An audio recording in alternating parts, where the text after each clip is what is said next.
யோவான் 6ஆம் அதிகாரம் 54, 55 வாசிப்போம். இயேசு ரத்த சிந்தனால் இனி என்ன நடந்து? 6ஆம் அதிகாரம் 54, 55. என் மாம்சத்தை புசித்து நித்திய ஜீவன் உண்டு, நான் அவனை கடைசி நாளில் என்ன செய்வேன்?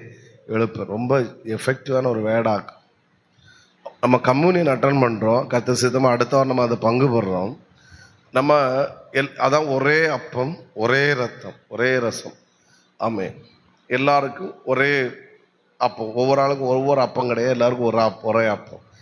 எல்லாருக்கும் ஒவ்வொரு ரசம் கிடையாது, எல்லாருக்கும் ஒரே ரசம். ஆமே, ஏன்னா நம்ம இது ஒரே சரீரத்துக்கு அடையாளம், ஒரே ரத்தம். ஆண்டவர் என்ன சொல்கிறாருன்னா, நீங்கள் பானம் பண்ணுவதும் கம்யூனியனும் பஸ்கால சொல்கிறார், என் மாம்சத்தை புசிக்கிறீங்க. அப்போ என்ன வேடு இல்லை.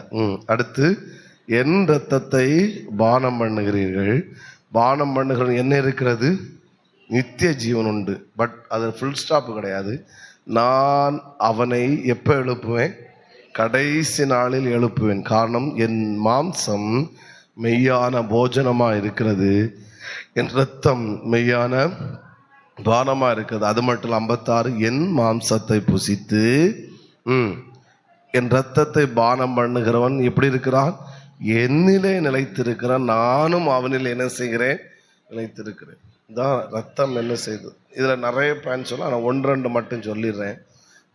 எப்படின்னா, அவருடைய ரத்தத்திலே என்ன மற்ற பழைய ஏற்பாட்டில் ஆண்டவர் என்ன சொல்கிறாருன்னா, ரத்தத்தை புசிக்க கூடாது அப்படின்னு சொல்கிறார்.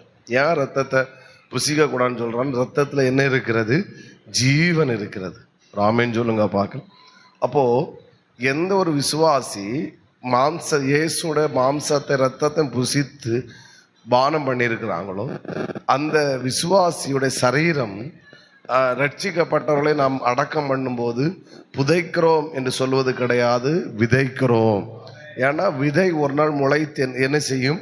எழும்பும். அந்த விசுவாசத்தோடு 1 கொரிந்தியர் அதை தான் சொல்றாரு. விதை, இந்த சரீரம் விதைக்கப்படுகிறது என்று தான் 1 கொரிந்தியர் சொல்லப்படுகிறது.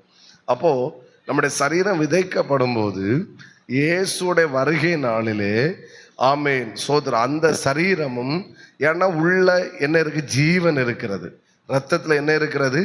ஜீவன். அப்போ நம்ம கம்யூனியன்ல இந்த மாம்சத்தையும் ரத்தத்தையும் பானம் பண்ணும்போது நமக்குள்ளே என்ன இருக்கு? இயேசுடைய ரத்தம் உள்ள போகுது.